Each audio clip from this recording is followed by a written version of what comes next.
राघवराव एका लहान कंपनीत नोकरी करत होते. त्यांची पत्नी सुमती एक गृहिणी होती.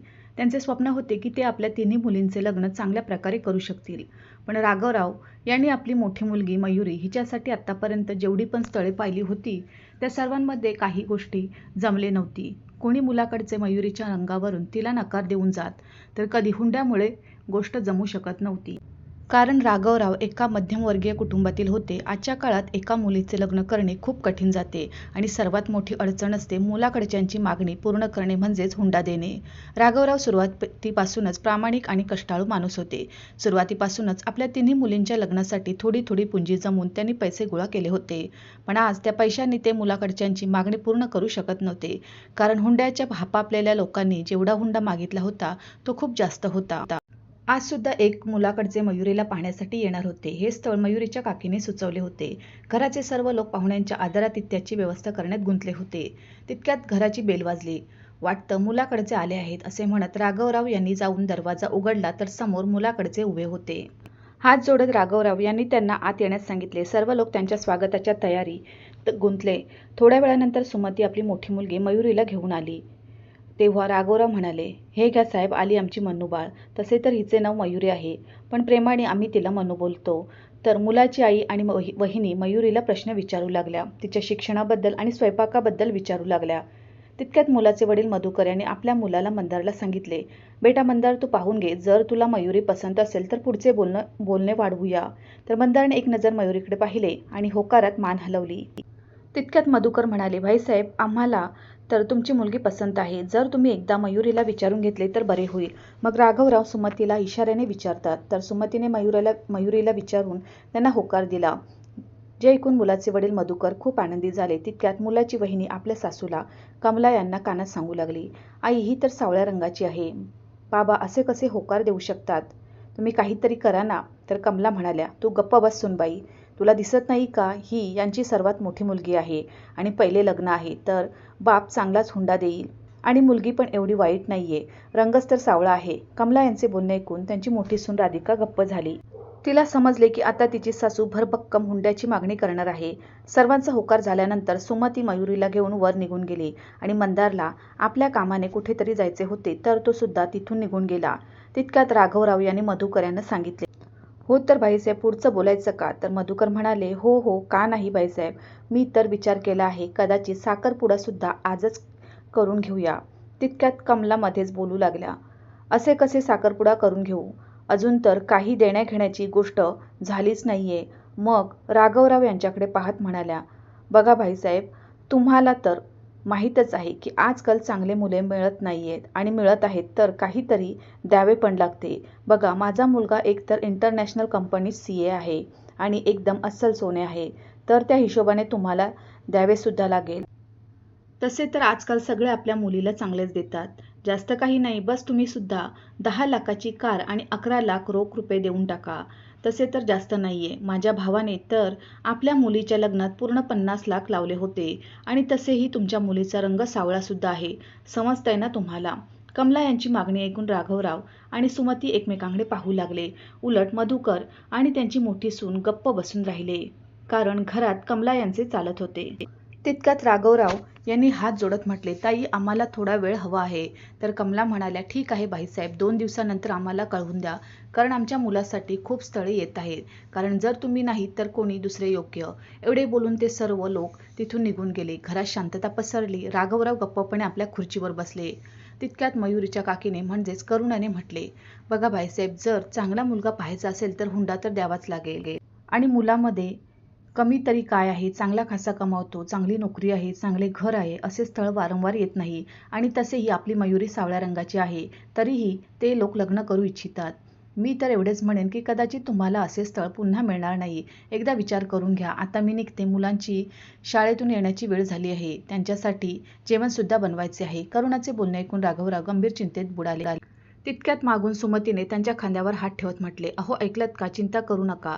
भोलेनाथाच्या कृपेने सर्व काही चांगले होईल. तर राघवराव म्हणाले, कशी चिंता न करू सुमती? एका बाजूने पाहिले तर करुणाचे बोलणे सुद्धा योग्य आहे. खूप स्थळे पाहिली, पण प्रत्येक ठिकाणी पैशामुळेच गोष्ट लोक वेगवेगळ्या गोष्टी बोलतात. तर सुमती म्हणाली, का ना आपण ती गावातली जमीन विकून टाकू. जास्त नाही तर 20 लाखाची व्यवस्था तरी त्यातून होऊन जाईल आणि काही आपण जमवून ठेवले आहेत, आमचे ऐका, होकार द्या. तर राघवराव म्हणाले, जर गावातली जमीन विकली तर आपल्याकडे फक्त हे घर शिल्लक राहील आणि काही वर्षानंतर स्नेहा आणि ऋतुजा यांचे सुद्धा लग्न करायचे आहे. तर मग त्यांचे लग्न कुठून करणार? तर सुमती म्हणाली, अरे त्यांचे लग्न जेव्हा करू तेव्हा पाहिले जाईल, पण आता आपल्याला मयुरीबद्दल विचार करायचा आहे. मयुरीच्या काकीने योग्य म्हटले, मुलगा एकदम योग्य आहे, घर पण योग्य आहे, असे स्थळ वारंवार मिळत नाही, म्हणूनच तुम्ही हे स्थळ पक्के करून टाका. सुमतीचे बोलणे ऐकून राघवराव म्हणाले, चल, जर आपण लग्नासाठी होकार दिला तरी तुला काय वाटते, आपली मनू तयार होईल? अरे जेव्हा तिला समजेल की आपण तिच्या लग्नासाठी गावातली जमीन विकली आहे तर ती कधीच लग्न करणार नाही.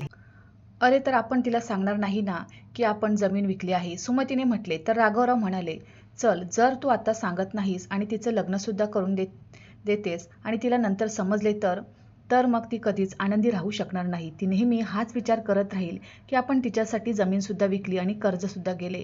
तर सुमती म्हणाली, लग्न झाल्यानंतर आपण मनूला समजावून सांगू, पण तुम्ही विचार करा, जर मनूचे लग्न त्या घरात झाले तर ती किती सुखात राहील. तर राघवराव म्हणाले, ही गोष्ट तर योग्य आहे तुझी, तर त्या लोकांना होकार देऊन देतो. तू करुणाला फोन करून हो बोलून दे, ती मुलांकडच्यांशी बोलून घेईल. तर सुमतीने पटकन आपल्या जावेकडे करुणाकडे फोन केला की मयुरीचे बाबा या स्थळासाठी तयार झाले आहेत, तर तू सुद्धा त्या लोकांशी बोलून त्यांना होकार देऊन दे. तर करुणा सुद्धा खूप आनंदी झाली. आता दोन्ही कुटुंबे लग्नासाठी तयार झाली. काही दिवसानंतर साखरपुडा झाला आणि फक्त महिन्यानंतर लग्नाचा मुहूर्त निघाला. पण या काळात मयुरी आणि मंदारला हुंड्याबद्दल काहीच समजले नाही. दोन्ही घरात खूप थाटामाटात लग्नाची तयारी सुरू झाली. लग्नाच्या दिवशी वेडिंग प्लेस पाहून राघवराव यांच्या डोळ्यात पाणी आले. तर सुमती सुद्धा डोळ्यात पाणी आणून हसत म्हणाली, हो, इतक्या लवकर रडायला लागलात? अजून तर मुलीचे कन्यादान करायचे आहे, तिला निरोप द्यायचा आहे. आत्तापासून हिंमत हारलात तर पुढे काय करणार? स्वतःला सांभाळावे लागेल. आणि हा तर आज आनंदाचा दिवस आहे की आज आपली मुलगी नवरी बनणार आहे. तर राघवराव म्हणाले, योग्य म्हटले सुमती तू, पण काय करणार, मुलीचे वडील आहोत ना. आज हे सर्व पाहून असे वाटत आहे जसे हे सर्व आपल्याला चिडवत आहेत की आज आपली मुलगी परकी होऊन जाईल. बघा ना, अजून किती लहान होती आपली मन्नू, आपल्या मांडीवर बसून हट्ट करत असे आणि आज इतकी मोठी झाली की तिचे लग्न आहे आणि ती आपल्याला सोडून निघून जाईल. तर सुमती म्हणाली, हे तर योग्य म्हटलेत तुम्ही, मुले कधी मोठी होतात समजूनच येत नाही आणि विशेषतः मुली ज्या मनाचा तुकडा असतात. पण हा तर विधात्याचा नियम आहे. हो, सगळ्यांना एक ना एक दिवस आपल्या घरी जावेच लागते. आपण आनंदी झाले पाहिजे की मनू आज आपल्या आयुष्याची नवीन सुरुवात करणार आहे, एका नवीन आयुष्यात पाऊल ठेवणार आहे. आता तुम्ही दुःखी होऊ नका, चला तयारी पहा, व्याही साहेब येणार आहेत. काय विचार करतील की मुलीच्या रडण्यापूर्वी वडीलच रडू लागले. तर राघवराव आपले असू पुसत तिथून निघून गेले. पण जेव्हा संध्याकाळी मयुरी तयार होऊन आली तेव्हा राघवराव आपल्या लहान परीला लाल रंगाच्या जोड्यामध्ये पाहताच आपल्या भावनांवर ताबा ठेवू शकले नाहीत आणि त्यांच्या डोळ्यात पुन्हा अश्रू आले. बाबांच्या डोळ्यात अश्रू पाहून मयुरीचे सुद्धा डोळे पाणावले. बाबा लेकीला असे दुःखी पाहून सुमतीचे डोळे सुद्धा पाणावले आणि म्हणाली, काय हो, तुम्ही आपल्या मुलीला रडवले? मनू, रडत नाही बेटा, आता लग्न आहे ना, बघ सर्व मेकअप खराब होऊन जाईल. चला शांत व्हा आणि तुम्ही सुद्धा ना आता गप्प व्हा. राघवराव स्वतःला रोखू शकले नाहीत आणि तिथून बाहेर निघून गेले, कारण वरात येण्याची वेळ झाली होती. थोड्याच वेळात वरात सुद्धा आली. खूप थाटामाटात वेडिंग प्लेस पर्यंत पोहोचली. सर्व लोकांनी वरातीचा खूप आदर केला. तितक्यात मुलाची आई कमला राघवराव यांच्याजवळ आली आणि म्हणाली, भाईसाहेब, तुम्हाला लक्षात आहे ना आम्ही काय म्हटले होते की आधी पैसे आमच्याकडे येतील, नंतरच लग्नाचे विधी सुरू होतील. तर राघवराव म्हणाले, हो ताई, आम्हाला लक्षात आहे. सुमती, जा आणि कपाटातून पैसे काढून घेऊन ये, जी आम्ही आत्ताच घेऊन येतो. सुमती आपल्या रूममध्ये जाऊन कपाट उघडू लागली. पण जसे तिने आपले कपाट उघडले तर ती हैराण झाली, कारण त्यातून पैसे गायब होते. हे भोलेनाथा, आम्ही तर पैसे इथेच ठेवले होते, कुठे गेले पैसे? आता काय होईल? आम्ही काय उत्तर देऊ तिच्या वडिलांना? जर पैसे नाही मिळाले तर मनूचे लग्न सुद्धा होणार नाही. पण नाही, असे होऊ शकत नाही. आम्हाला काहीतरी करावे लागेल. असे करते, आधी मयुरीच्या बाबांना एकीकडे बोलावून सर्व काही सांगून देते. काय माहिती पैसे त्यांनीच कुठेतरी काढून ठेवले असतील. अस्वस्थ होऊन सुमती रूमच्या बाहेर येतच होती की तितक्यात राघवराव तिथे आले आणि म्हणू लागले, सुमती, तुला किती वेळ झाला? तू अजूनपर्यंत पैसे का नाही घेऊन आलीस? तिथे व्याही साहेब आणि विहीनबाई काय विचार करत असतील? आम्ही तुला पैसे घेण्यासाठी पाठवले होते. पैसे कुठे आहेत माहिती आहे ना? वेळ नाहीये, वरमाळेची वेळ होत आली आहे. तर सुमती दुःखी आवाजात म्हणाली, अहो, ते पैसे मिळत नाहीये, माहीत नाही कुठे गेले. आम्ही पूर्ण कपाट शोधून काढले पण पैसे कुठेच मिळाले नाहीत. सुमतीचे बोलणे ऐकून राघवराव अस्वस्थ होऊन म्हणाले, काय, पैसे नाही मिळाले? मी तर तुमच्याकडे ठेवण्यासाठी दिले होते, मग कुठे गेले? कपाटातच असतील, चला आपण पुन्हा एकदा चेक करूया. सुमती आणि राघवराव दोघे मिळून पैसे शोधू लागले. पण त्यांना पैसे मिळाले नाहीत, ज्यामुळे राघवराव आणि सुमती खूप अस्वस्थ झाले. हे महादेवा, आता काय होईल? पैसे कुठे गेले? आता तर आमच्याकडे आणखी पैसे सुद्धा नाहीयेत. आता आम्ही विहीनबाईंना काय उत्तर देणार? त्यांनी तर म्हटले होते पैसे आल्यानंतरच त्या लग्नाचे विधी पूर्ण करू देतील. जर पैसे नाही मिळाले तर म्हणजे आमच्या मुलीचे लग्न होणार नाही. नाही नाही, असे होऊ शकत नाही. आम्हाला विहीनबाईंशी बोलावे लागेल. थोड्या वेळानंतर राघवराव आणि सुमती मुलाची आई कमला यांच्याजवळ गेले आणि त्यांना पूर्ण सत्य सांगत म्हणाले, विहीनबाई, तुम्ही हे लग्न होऊन जाऊ द्या. आमची हात जोडून तुम्हाला विनंती आहे. आम्ही तुमचे पैसे नंतर देऊ. तर कमला म्हणाल्या, वा, काय गोष्ट आहे व्याही साहेब. काय बहाणा बनवला आहे ना तुम्ही? आम्ही आधी स्पष्ट शब्दात सांगून दिले होते की आम्हाला पैसे लग्नापूर्वी हवेत. हे सर्व नंतरचे बहाणे आहेत. आम्हाला सर्व माहीत आहे. तुम्ही पैशाची व्यवस्था केलीच नाही. खरी गोष्ट तर ही आहे की तुम्ही खोटे बोलत आहात. आम्हाला नाही करायचे खोट्या लोकांसोबत लग्न. तर राघवराव हात जोडत म्हणाले, नाही नाही विहीनबाई, तुम्ही आमच्यासोबत असे करू नका. आमचा नाही तर आमच्या मुलीचा विचार करा. तिचे काय होईल? आम्ही कुठूनही तुमच्या पैशाची व्यवस्था करून देऊ आणि आम्ही खोटे नाही बोलत. आम्ही तुमच्या पैशांची व्यवस्था केली होती, पण माहिती नाही पैसे कुठे गेले. यासाठी आम्ही आपली जमीन सुद्धा विकली आणि काही पैसे उसने सुद्धा घेतले होते, पण माहिती नाही ते कुठे गेले. जर आमची मुलगी आज न बडवता मंडपातच राहिली तर ती जिवंतपणीच मरेल. तितक्या सुमती सुद्धा हात जोडून म्हणाली, हो विहीनबाई, हे योग्य सांगत आहेत. कृपया तुम्ही असे करू नका. आम्ही काहीही करून तुमच्या पैशाची व्यवस्था करून देऊ, पण तुम्ही आमच्या मुलीसोबत असे करू नका. तितक्यात कमला रागात म्हणाल्या, व्यवस्था करून देऊचा काय अर्थ झाला? आम्ही ही गोष्ट आधीच सांगून दिली होती की आम्हाला पैसे लग्नाच्या दिवशीच हवेत. जर तुम्हाला तुमच्या मुलीची इतकी काळजी असती तर पैशाची व्यवस्था करून ठेवली असती ना, की हे बहाणे बनवले असते? आपल्याकडे ठेवा आपली मुलगी. चला आपण निघूया. कमला यांनी आपले पती मधुकर यांच्याकडे पाहत म्हटले. तर राघवराव यांनी डोळ्यात पाणी आणून आपल्या डोक्याची पगडी उतरवली आणि मधुकर यांच्या पायावर ठेवत म्हणाले, व्याही साहेब, तुम्ही असे करू नका. प्लीज तुम्हीच समजावा विहीनबाईंना. तर मधुकर म्हणाले, कमला, जेव्हा हे सांगत आहेत की पैशाची व्यवस्था नंतर करून देतील, तर लग्न होऊन जाऊ दे ना. त्यांनी इतके तर देऊनच दिले आहेत ना. तर कमला म्हणाल्या, हो ठीक आहे, आम्ही तुमच्या मुलीला आमच्या घरची सून बनवण्यासाठी तयार आहोत, पण एका अटीवर. जर तुम्ही ही अट पूर्ण करून देता तर आम्हाला काही हरकत नाही या लग्नाशी. तर राघवराव उभे राहून म्हणाले, हो ठीक आहे विहीनबाई, तुम्ही जे सांगाल ते आम्हाला मंजूर आहे. बस हे लग्न होऊन जाऊ द्या. तर कमला म्हणाल्या, हो ठीक आहे, मग आमची अट ही आहे की तुम्ही ज्या घरात राहता त्या घराचे कागदपत्र आम्हाला देऊन टाका. आम्ही असे नाही सांगत की हे घर आम्हाला द्या. बस आम्ही असे सांगत आहोत की जोपर्यंत तुम्ही आम्हाला पैसे नाही देत तोपर्यंत त्या घराचे कागदपत्र आमच्याकडे राहतील. जेव्हा तुम्ही आम्हाला आमची रक्कम द्याल तेव्हा तुम्ही कागदपत्र घेऊन जाऊ शकता. कमला यांचे बोलणे ऐकून सुमती आणि राघवराव यांच्या डोळ्यात अश्रू आले, पण त्यांच्याकडे दुसरा कोणता पर्याय सुद्धा नव्हता, कारण त्यांची मुलगी नवरी बनून खोलीत बसली होती आणि वरात बाहेर उभी होती. म्हणूनच राघवराव म्हणाले, हो ठीक आहे विहीनबाई, आम्ही तुम्हाला आपल्या घराचे कागदपत्र देऊ. तर सुमती आपल्या दिरासोबत जाऊन घरातून कागदपत्र घेऊन आली आणि आणून कमला यांच्या हातात सोपवून दिले. तर कमला आनंदी होत म्हणाल्या, आता चला, उशीर करू नका. वरमाळेची वेळ झाली आहे. तिकडे मयुरीची लहान बहीण ऋतुजाने त्यांचे हे सर्व बोलणे ऐकून घेतले होते आणि तिने जाऊन आपली बहीण मयुरीला सांगून दिले. जे ऐकताच मयुरी खोलीत जाऊन जोरात रडू लागली आणि ओरडू लागली, का बाबा, का तुम्ही आमच्यापासून इतके मोठे सत्य लपवले? इतके काही एकटे सहन करत राहिलात तुम्ही? काय विचार केलात हे लग्न करून आम्ही आनंदी होऊ? नाही बाबा, बिलकुल नाही. तितक्यात तिची लहान बहीण ऋतुजा म्हणू लागली, पण दीदी, बाहेर मम्मी लोक सगळे तुमची वाट पाहत आहेत. आता आपण काय करणार? तर मयुरीने उभे राहून आपले हसू पुसले आणि म्हणाली, मला नाही करायचे हे लग्न, ज्या लग्नामुळे आमच्या बाबांनी आपले सर्व काही पणाला लावले. नाही करायचे आम्हाला असे लग्न.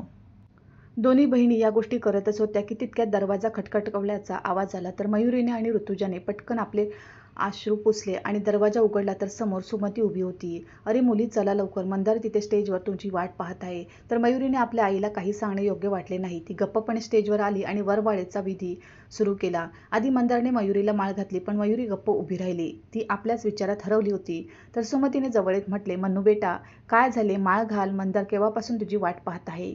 तितक्यात मयुरीने माळ घालण्यासाठी आपले हात पुढे केले, पण मध्येच थांबले आणि स्टेजवर खाली उतरून आपल्या बाबांच्या समोर जाऊन उभी राहिली. तर सगळे तिला पाहून हैराण झाले. तितक्यात राघवराव म्हणाले, मनू बेटा, काय झाले? आम्हाला माहिती आहे तुला वाईट वाटत आहे, पण आधी जा, विधी पूर्ण कर बेटा. तितक्यात मयुरी आपल्या अश्रू आणून म्हणाली, नाही बाबा, आम्ही हे लग्न नाही करू शकत. मयुरीचे बोलणे ऐकून सगळे धक्क्यात आले. सुमती पटकन स्टेजवरून खाली उतरली आणि मयुरीचा हात पकडून तिला आपल्याकडे फिरवत म्हणाले, लग्न नाही करायचे म्हणजे हे तू काय बोलत आहेस बेटा, चल विधी पूर्ण कर. तितक्यात कमला यांचा आवाज आला. हा काय ड्रामा लावला आहे, लग्न नाही करायचे? जर लग्न नव्हते करायचे तर होकारच का दिला? आधीच नकार द्यायचा होता. अशा प्रकारे आमची बदनामी तर झाली नसती. मंदार जो केव्हापासून मयुरीच्या हालचाली गप्पपणे पाहत होता, आता त्याचा संयम सुटला. तो रागाने स्टेजवरून खाली उतरला आणि मयुरीला म्हणाला, हा काय तमाशा लावला आहे? जर तुला लग्न नव्हते करायचे तर सांगून द्यायचे होते. हा ड्रामा करण्याची काय गरज होती? मयुरी केव्हापासून मंदारचे बोलणे ऐकत होती, तिने मंदारला म्हटले, आम्हाला माहिती नव्हते मंदार की तुमचे आई बाबा तुम्हाला विकण्यासाठी आले आहेत, ना की लग्न करण्यासाठी. मयुरीचे बोलणे ऐकून मंदारने रागात म्हटले, बस मयुरी, खूप झाले, आता आणखी एक शब्द नाही. तुम्हाला माहिती आहे का की तुम्ही काय बोलत आहात? तर मयुरी मध्येच म्हणाली, हो मला माहिती आहे की मी काय बोलत आहे, पण कदाचित तुम्हाला माहिती नाही आपल्या आईबाबांचे कारनामे, किंवा मग सर्व काही माहिती असूनही तुम्ही निष्पाप बनण्याचा प्रयत्न करत आहात. तुमचं म्हणणं काय आहे आम्हाला काही समजत नाहीये, आणि आता पुन्हा जर तुम्ही माझ्या आईबाबांच्या विरोधात काहीही बोललात तर माझ्यापेक्षा वाईट कोणी असणार नाही. तितक्यात राघवराव म्हणाले, मन्नू हे सर्व काय आहे बेटा, आणि तू काय बोलत आहेस? आमचे संस्कार तर असे नव्हते की मोठ्यांशी असे बोलावे.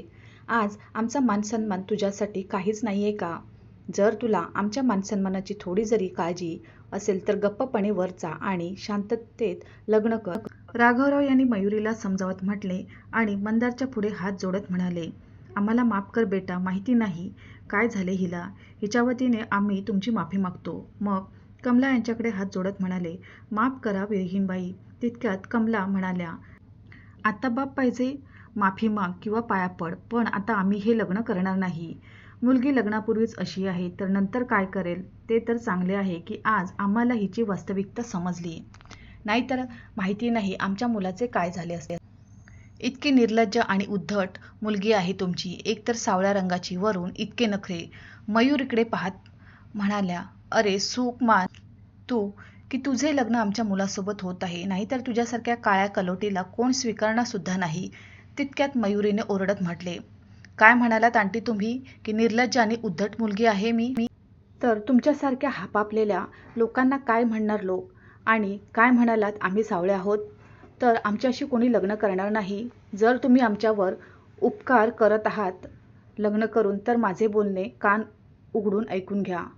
नाही करायचे आम्हाला हे लग्न, ज्या लग्नामुळे माझ्या बाबांना आपला मान सन्मान गमवावा लागत आहे. आमचा रंग जरी सावळा असला तरी तुमच्यासारखे काळे हृदय नाहीये आमचे. अरे लाज वाटली पाहिजे तुम्हाला. एका बापाच्या मजबुरीचा चांगलाच फायदा घेतलात तुम्ही. अरे स्वतः स्त्री असून दुसऱ्याच्या मुलीबद्दल नाही विचार केलात. मयुरीचे बोलणे ऐकून कमला एकदम गप्प झाल्या. तितक्यात मंदार कमला यांच्याजवळ आला आणि म्हणाला, आई तू गप्प का आहेस? काही बोलत का नाहीयेस? ही काय बोलत आहे मयुरी? अरे ही काय सांगणार तुम्हाला?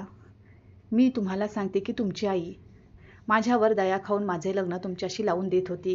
किती मोठ्या मनाची आहे ना तुमची आई. पण हे सर्व तर फक्त एक ड्रामा होता. अरे ही तर कोणत्याही गरीबाच्या मुलीशी लग्न नाही करू इच्छित, उलट तिच्या मजबुरीचा फायदा घेऊन तिच्याकडून चांगलीच रक्कम मिळवू इच्छित होती. हुंडा मागितला होता तुमच्या आईने, ज्यामुळे माझ्या वडिलांनी आपली प्रॉपर्टी सुद्धा विकून दिली. मयुरीचे बोलणे ऐकून सर्वांच्या चेहऱ्याचे भाव बदलले. लग्नात आलेले लोक आपापसात बोलू लागले आणि म्हणू लागले, अरे हुंडा मागितला तर कोणती चूक केली? आजकाल तर सगळेच देतात, फक्त तुमच्याकडूनच थोडी एकट्याकडून मागितला होता. अरे जर देऊ शकत नव्हता आणि अवकातच नव्हती तर इतक्या मोठ्या घरात स्थळ पाहिलेच का मग? आपल्या अवकातीत राहून पाहायचे होते ना. ही तर तीच गोष्ट झाली की भाई अंथरूण लहान आणि पाय लांब पसरवायचे आहेत, तर असे तर होऊ शकत नाही. तितक्यात दुसरी स्त्री म्हणाली, हो हो बहिणजी, योग्य म्हटले तुम्ही. हा तर समाजाचाच नियम आहे ना हुंडा देणे. तर यांनी कोणता पाप केला आहे? ही मुलगी तर फक्त विनाकारण तमाशा बनवत आहे. हा तर फक्त एक रिवाज आहे जो प्रत्येक जण पाळत आणि वर्षानुवर्षे लोक पाळत आले आहेत. तितक्यात मयुरी जी केव्हापासून इतरांचे बोलणे ऐकत होती, आपल्या कानावर हात ठेवून जोरात ओरडली, बस बस, खूप बोललात तुम्ही लोक, आता एक शब्द सुद्धा नाही. आणि काय म्हणालात तुम्ही लोक की काय चुकीचे केले यांनी हुंडा मागून? यांनी कोणतीही चूक नाही केली. योग्य म्हटले तुम्ही लोकांनी. चूक या लोकांची नाही तर चूक माझ्या बाबांची आहे की ते एका मुलीचे बाप आहेत आणि ते तुमच्या समाजाचा भाग आहेत. अरे लाज वाटली पाहिजे तुम्हा लोकांना. तुमच्यासारख्या लोकांमुळेच हा समाज बदनाम आहे. आणि काय म्हणालात तुम्ही, हा हुंडा घेणे रिवाज आहे? अरे हा रिवाज नाही, हुंडा प्रत्येक बापाची मजबुरी आहे. अरे एक बाप आपल्या मुलीला लहानपणापासून सांभाळतो, तिला शिकवतो, लिहायला शिकवतो, तिचे प्रत्येक लहान मोठे हट्ट पूर्ण करतो. मुलगी आपल्या बापाच्या मनाचा तुकडा असते आणि तो त्या तुकड्याला एक दिवस दुसऱ्याच्या स्वाधीन करतो. पण तुमच्यासारखे लोक हे नाही विचारत की त्या पित्यावर काय बेतले असेल जेव्हा त्याने आपल्या मनाचा तुकडा दुसऱ्याला सोपवून दिला. बस आम्हा लोकांना तर हीच पडली असते की काय मिळाले काय नाही मिळाले त्या लग्नात. हे जेवण चांगले नव्हते, त्यात ते चांगले नव्हते. जेव्हा आमच्यासारख्या घरात मुली जन्माला येतात ना, तेव्हा आईबाबांना त्याच दिवसापासून काळजी लागते की मुलीच्या लग्नासाठी जमवावे लागेल आणि ते एक एक पैसा करून जमवू लागतात. तरीही तुम्ही लोक एक मिनिट काही नाही लावत तिची बदनामी करायला की हे चांगले नव्हते, हे दिले नाही. तुम्हा लोकांना माहिती आहे की मुली बापावर ओझे नसतात आणि ना यासाठी घाबरतात की त्यांना वेगळे करावे लागेल. पण तुमच्यासारख्या लोकांमुळे मुलींना जन्म देण्यास घाबरतात की त्यांना तुमच्यासारख्या हापापलेल्या लोकांना हुंडा द्यावा लागेल जो कदाचित त्यांच्या औकातीत नसेल. आणि काय म्हणालात तुम्ही आंटीजी, माझा मुलगा शिकलेला आहे तर आम्हाला हुंडा द्यावा लागेल? तर काय तुम्ही आपल्या मुलाला म्हणूनच शिकवले होते जेणेकरून नंतर तुम्ही त्याची किमान किंमत लावू शकाल? मग एक नजर सर्व लोकांकडे पाहत म्हणाली, आणि काय म्हणालात तुम्ही सगळे की हा रिवाज आहे, हा तर सगळ्यांना पाळावा लागतो? जर रिवाज पाहिला ना तर प्रत्येक बाप आपल्या मुलीला रिकाम्या हाती निरोप देत नाही. पण तुमच्यासारख्या लोकांनी आणि या समाजाने लग्नासारख्या पवित्र बंधनाला एका सौद्याचे बंधन बनवून सोडले आहे. अरे तुम्ही एक स्त्री असून दुसऱ्या स्त्रीसोबत असे करता. म्हणूनच तर आज सुद्धा आमच्या समाजात हुंड्यासारखी प्रथा आपल्यामुळे पसरवत आहे. कारण तुम्हा लोकांचा विचार काय आहे की मुलीला नका शिकू, कारण जर ती शिकली तर तिला योग्य अयोग्य काय ते समजेल, आणि नाही शिकली तर तुमच्यासारख्यात लहान विचारांची होईल आणि मग न जाणे किती पित्यांना आपल्या मुलीच्या लग्नासाठी आपले घर विकावे लागेल. आणि मग तुम्ही लोक म्हणता की हा रिवाज आहे. अरे हा रिवाज नाही, हा फाशीचा फास आहे. न जाणे याने किती घरे उद्ध्वस्त केली आणि किती मुलींना गिळंकृत केले. मुलगी कितीही शिकलेली किंवा संस्कारी का असेना, पण हुंड्यापुढे तिचे सर्व संस्कार, तिचे शिक्षण लहान पडते. कारण तिला हे नाही विचारले जात की ती किती शिकली आहे किंवा किती संस्कार आहेत तिला. तर बस हेच विचारले जाते की माहेरून किती मिळाले आणि किती कॅश घेऊन आली. अरे यावेळेस माहेरी गेली होती तर काय दिले माहेरच्यांनी? अरे स्त्री तर देवाने दिलेली एक अमूल्य भेट आहे जी या सृष्टीला चालवते. आणि स्त्रीचा तर दागिना तिची सहजता आणि सरळता असते जी एका घराला बांधून ठेवते. तरीही तिची किंमत लावली जाते. अरे मुलगी तर 2 घरांना जोडते. ज्या घरात जन्म घेते, हसत खेळत जिथे तिचे लहानपण जाते त्याला सोडून एका अनोळखी ठिकाणी जाते, अनोळखी लोकांमध्ये. मग त्या घराला सांभाळते, कुटुंबाचा वंश पुढे वाढवते. आणि तुम्हा लोकांना माहिती आहे जर आपल्या घरात एका निर्जीव गोष्टीशी सुद्धा जिव्हाळा जडला तर तिला बाहेर काढणे खूप कठीण होते. मग विचार करा, आम्ही तर सजीव मुली असतो ज्यांना आमचे आईबाबा लहानपणापासून सांभाळतात, आम्हाला शिकवतात आणि मग एक दिवस आम्हाला दुसऱ्याच्या हातात देतात. डोळ्यात अश्रू आणून राघवराव यांच्याजवळ गेली आणि म्हणाली, का बाबा तुम्ही मला का नाही सांगितले? आम्ही आनंदी राहिलो असतो का तुमच्या मानसन्मानाला पणाला लावून, आपले घर पणाला लावून आणि तुम्हाला कर्जाखाली दाबून? नाही बाबा, आम्ही आनंदी नाही राहिलो असतो. रडत मयुरी आपल्या बाबांच्या गळ्यात पडली तर राघवराव यांच्या डोळ्यात अश्रू आले. माझे लेकरू, तुझी काहीच चूक नाही. चूक तर माझी आहे की मी तुझ्यासाठी इतके सुद्धा नाही करू शकलो की तुझे एका चांगल्या घरात लग्न लावून देऊ शकू. मी एक चांगला पिता नाही बनू शकलो बेटा. तितक्यात मयुरी एकदम आपल्या पित्यापासून वेगळी होऊन म्हणाली, बाबा तुम्हाला आपली मान झुकवण्याची काहीच गरज नाही, कारण तुम्ही असे कोणतेही काम केले नाही की तुम्हाला आपली मान झुकवावी लागेल. आणि काय म्हणालात तुम्ही? तुम्ही चुकीचे आहात? अरे तुम्ही चुकीचे नाही, तुम्ही तर आमच्यासाठी आमचे हिरो आहात. अरे तुम्ही तर आमच्या प्रत्येक लहान मोठ्या आनंदाची खूप काळजी घेतली. आम्हाला शिकवले तुम्ही चुकीचे असू शकत नाही. अरे तुमचा दर्जा तर आमच्यासाठी देवापेक्षाही मोठा आहे. इतर कोणी पाहिले असो वा नसो, पण आम्ही पाहिले आहे तुम्हाला रात्रंदिवस मेहनत करताना. प्रत्येक सणाला तुम्ही आमच्यासाठी कपडे घेऊन यायचा, पण स्वतः जुने कपडे वापरायचा आणि आम्ही विचारले तर आम्हाला सांगायचे की बेटा माझ्याकडे कपडे आहेत, मी पुढच्या वेळेस घेईन. जर आमचे काही खाण्याचे मन झाले तर एकदा सांगण्यावर आणून ठेवायचाच आणि आपले मन मारून आमच्या लग्नासाठी हुंडा गोळा करायचा. तुम्हाला माहिती आहे बाबा, एका मुलीचा बाप ना एक राजा असतो. प्रत्येकाची औकात नसते मुलींना सांभाळण्याची आणि देवसुद्धा मुली त्या घरात देतो जे त्यांचा सांभाळ करू शकतील. तुम्ही आमच्यासाठी या जगातील सर्वात श्रीमंत माणूस आहात बाबा. चूक तुमची नाही, समाजाची आहे. माफी मागते बाबा की आज इतके बोलून गेले मी, पण आज मी तुमची बेअब्रू होता नाही पाहू शकले. त्या माणसाची बेब्रू होता ज्याने कधी चांगले खाल्ले नाही ना कधी चांगले घातले. बस आमच्या लग्नासाठी दिवसरात्र मेहनत करत राहिले आणि आज त्या माणसाच्या इज्जतीला आपल्या पायाखाली आणायला वेळ नाही लागला. मयुरीचे बोलणे ऐकून सर्वांच्या डोळ्यात अश्रू आले. सुमतीच्या डोळ्यातील अश्रू थांबण्याचे नावच घेत नव्हते, कारण त्यांना कधी समजलेच नाही की केव्हा त्यांची निष्पाप मुलगी इतकी समजूतदार झाली. तिकडे कमला शरमेने झुकल्या. मंदार जो केव्हापासून मयुरीचे बोलणे ऐकत होता त्याचे सुद्धा डोळे पाणावले. तो आपली आई कमला यांच्याजवळ गेला आणि म्हणाला, का आई, लाज वाटली पाहिजे तुला. एक स्त्री असून दुसऱ्या स्त्रीचे दुःख नाही समजलीस. अरे, आजपर्यंत आम्ही तुझे प्रत्येक बोलणे ऐकत आलो, कधी तुझ्या शब्दाचा विरोध नाही केला. माहिती आहे का, कारण आम्हाला वाटायचे की आमची आई प्रत्येक वेळी योग्य आहे. अरे आई, तू किमान त्या बापाची मजबुरी तरी समजायची, ज्याने आपल्या मुलीसाठी आपले सर्व काही विकून दिले. काय तू याच दिवसासाठी आम्हाला शिकवले होते की तू कोणाच्या मुलीच्या माध्यमातून जे तू आमच्या शिक्षणात लावले आहेस ते वसूल करू शकाल. अरे, आम्हाला स्वतःचीच लाज वाटत आहे तुला आई म्हणताना. तितक्यात कमला आपली मान वर करून मंदारला म्हणाल्या, बेटा मला माफ कर. आज मला स्वतःला पश्चाताप होत आहे की मी योग्य अयोग्य काय ते ओळखू शकले नाही. विचारच नाही करू शकले की ती कोणाची मुलगी आहे, तिच्यावर काय बेतत असेल. माफ कर बेटा मला. तर मंदार म्हणाला, आम्ही कोण आहोत आई तुला माफ करणारे. अरे, ज्याच्यासोबत तू इतके सर्व काही केलेस त्यांच्याकडे माफी माग, तर काय माहिती आहे तुझे काही पाप कमी होतील. जर आम्हाला जराही अंदाज असता ना की तू आमच्या लग्नाच्या नावावर काय करत आहेस तर आम्ही लग्नासाठी कधीच होकार दिला नसता. असे म्हणत मंदार राघवराव आणि मयुरी जवळ गेला आणि हात जोडून म्हणाला, माफ करा अंकलजी, आम्हाला माहिती नव्हते की आमच्या आईने तुमच्यासोबत हे सर्व केले आहे. आता तर आम्ही काही करू शकत नाही, बस तुमची माफी मागू शकतो. प्लीज आम्हाला माफ करा. आम्ही आमच्या आईच्या वतीने खूप शर्मिंदा आहोत, पण आमचा विश्वास ठेवा. आम्हाला खरंच काही माहिती नव्हते या सर्वांबद्दल. तर राघवराव मंदारचे हात खाली करत म्हणाले, नाही बेटा, तुझी काहीच चूक नव्हती.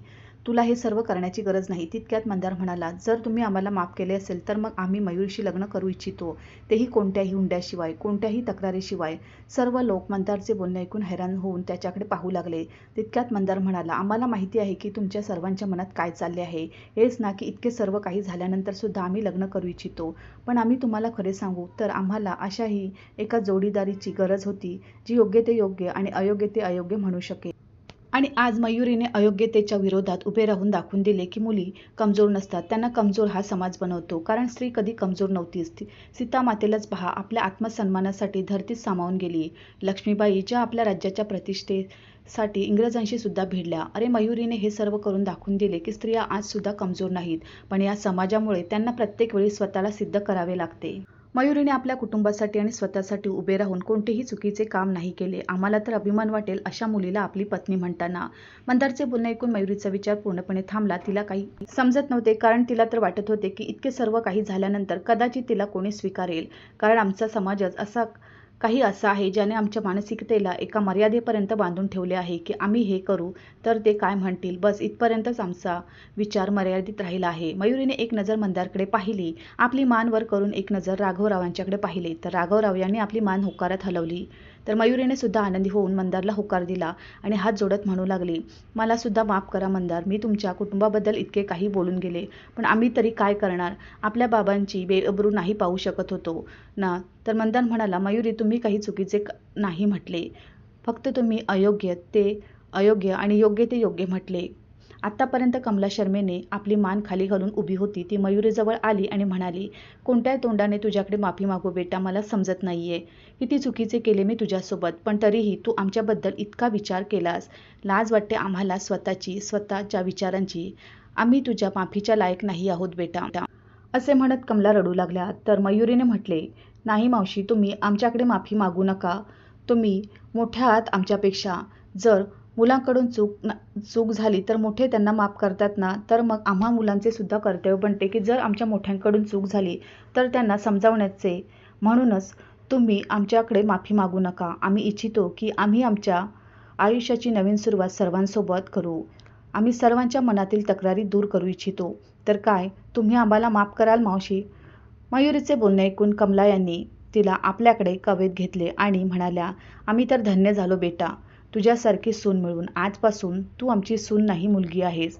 तितक्यात मागून मधुकर यांचा आवाज आला, अरे सुनबाई, या मुलगी तर तेव्हा बनवाल ना जेव्हा लग्न होऊ द्याल. आता लग्नाचा मुहूर्त निघून चालला आहे आणि तुम्ही हिला सोडतच नाही आहात. तर सर्व लोक खळखळून हसले. इकडे राघवराव आणि सुमती सुद्धा आनंदाने फुले नसे झाले होते. आज त्यांना आपल्या मुलीचा खूप अभिमान वाटत होता. त्यांनी आनंदाने आपल्या मुलीचे लग्न करून तिला निरोप दिला. तर मित्रांनो, तुम्हाला ही कथा कशी वाटली कमेंट करून नक्की सांगा. कथा चांगली वाटली असेल तर प्लीज व्हिडिओला लाईक करा, शेअर करा आणि आमच्या चॅनलला सबस्क्राईब करा. धन्यवाद.